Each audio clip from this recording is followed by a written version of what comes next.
నేను ఇప్పుడు దొండకాయ మసాలా చేయబోతున్నాను. దానికి 1 స్పూన్ ధనియాలు, 1 స్పూన్ నువ్వులు వేసాను. ఉంటే డ్రై రోస్ట్ చేయాలి. దాన్ని ఇలాచి, లవంగా, పట్ట,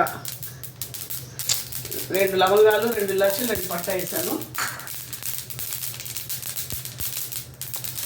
కాస్త వేయాక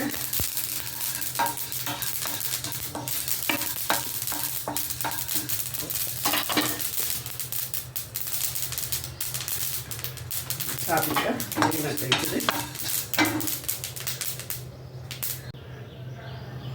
ఈ వేగాకి ఈ కొంచెం ఉల్లిపాయ వేస్తున్నాను ఇప్పుడు దీంట్లో.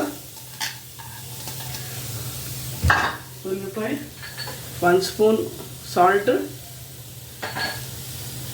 1 స్పూన్ హల్దీ, ఉప్పు,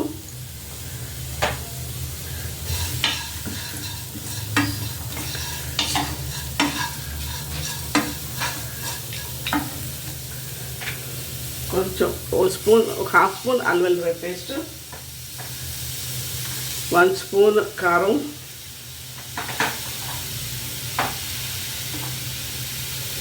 కొంచెం ఒక 1/2 నిమ్మకాయ అంతా చింతపండు పులుసు,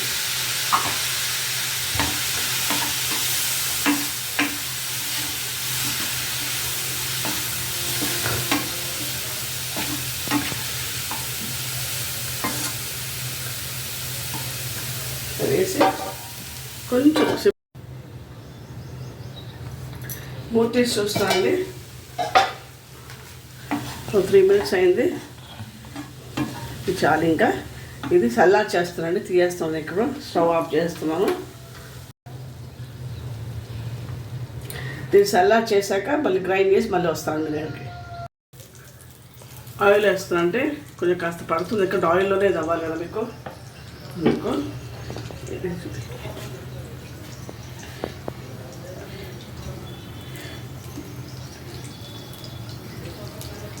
ఇలా స్టఫ్ చేసి ఇలా వదిలేరండి ఆయిల్లో. ఇలానే అన్ని ఇలా ఇలా నేను చేసి ముందే పెట్టేసుకున్నాను. మీకు చూపిద్దామని చేశాను.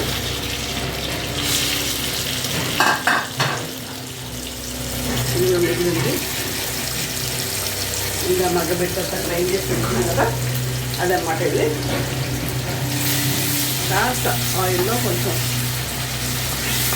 పెట్టి 2 నిమిషాలు హై ఫ్లేమ్లో పెట్టి తర్వాత సిమ్లో పెట్టేసి అలా వదిలేయాలి. ఇంకా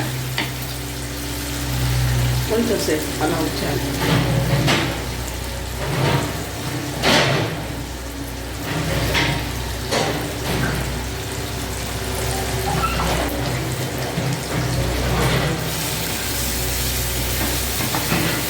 ఇది మీకు అన్నంలో కానీ, మీకు అన్నంలోకి, చపాతీలోకి బాగుంటుంది. చాలా బాగుంటుందండి ఇది. ఒకసారి ట్రై చేయండి, మీకు తెలుస్తుంది. మీకు ఎక్కువ స్పైసెస్ కూడా వేయలేదు కదండి. చాలా మైల్డ్ స్పైస్ ఇది. ఇప్పుడు నేను సిమ్లో పెట్టబోతానండి. ఒక 15 మినిట్స్ అలా ఉంచేస్తాను. అది మగ్గిపోతుంది. అనుకున్నది